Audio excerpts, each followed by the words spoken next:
do is create a sauce that was nice and thick, clung to the noodle. The noodle was al dente, had a nice bite to it. Hundreds of versions were tested and rejected by the co-founder himself, Rich. The problem that we were running into was the filling, the cinnamon.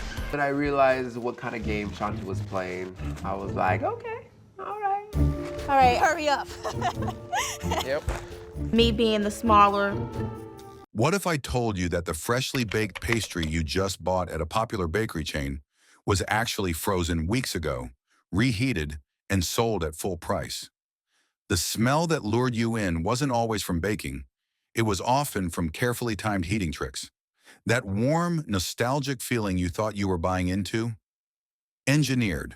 Today we're revealing which bakery chains are quietly serving you shortcuts and which two are still baking like your grandmother's kitchen. Once you hear the truth, you'll never look at a mall pretzel or bagel the same way again. Before we move on, I'd like to ask you a small favor. If you appreciate this content, please take a second to like this video and subscribe to the channel.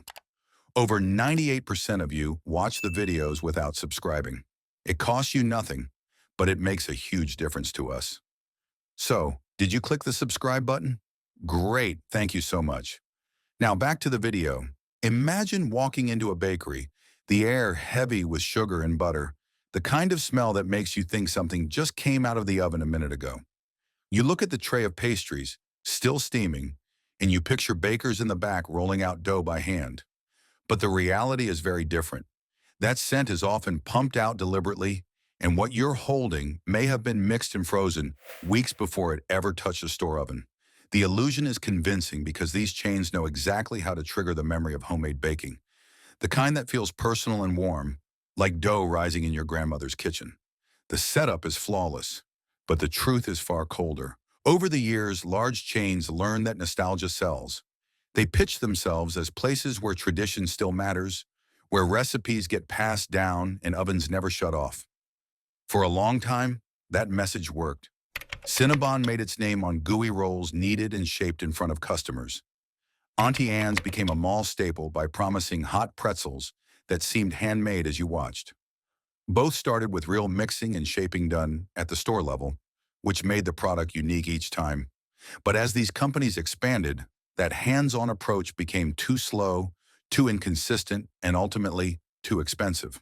So the dough that used to be created in small batches on site is now processed in large-scale facilities, frozen and shipped across the country. Cinnamon buns have existed since the 18th century, but they were always just another item in your baker's display case. Hundreds of versions were tested and rejected by the co-founder himself, Rich. The problem that we were running into was the filling, the cinnamon. Until Cinnabon brought them front and center. This magical creation was born With display baking, so that the guests could come and see all of the action going on, from mixing to rolling. Stores no longer serve the work of an on-site baker. They serve the result of a factory line. To keep the dream alive, these chains use a set of tricks. Heat lamps hover over pastries to keep them looking glossy. Butter-flavored sprays keep pretzels shiny and soft, even when they have been sitting for hours. Artificial cinnamon aromas drift into the air, creating the feeling of constant baking even when nothing is coming out of the oven. The glaze on certain products isn't designed for taste above all else. It's designed to withstand transport and long shelf life. These details aren't accidents. They're the tools of an industry that figured out perception is just as important as flavor. It doesn't stop there.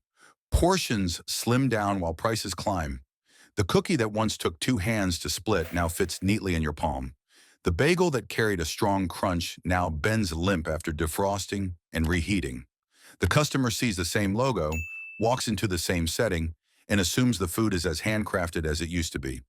But beneath the branding, the system is optimized for speed, uniformity, and lower cost. Not for recipe or tradition. The customer pays for the idea of authenticity rather than its practice. My hat was dripping sweat, and I wasn't really getting any help. Person, I decide I would stay on the truck and he take it to the store.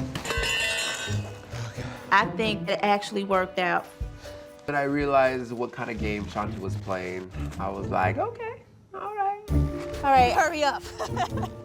Yep. Me being the smaller,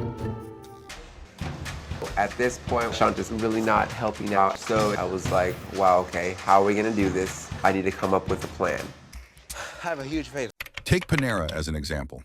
Its reputation grew from busy cafes where ovens never shut off. Staff worked through the night so that every morning meant trays of new loaves, warm and aromatic. That image built loyalty. Today, though, most items arrive from central facilities already partway baked. Workers finish them in store, often by simply reheating, yet the marketing still uses the language of fresh. Customers see loaves behind glass and assume they just left the oven after rising on site, when in reality, they left a truck or warehouse. The distance between image and reality is carefully hidden. It'll be available in over 700 stores nationwide.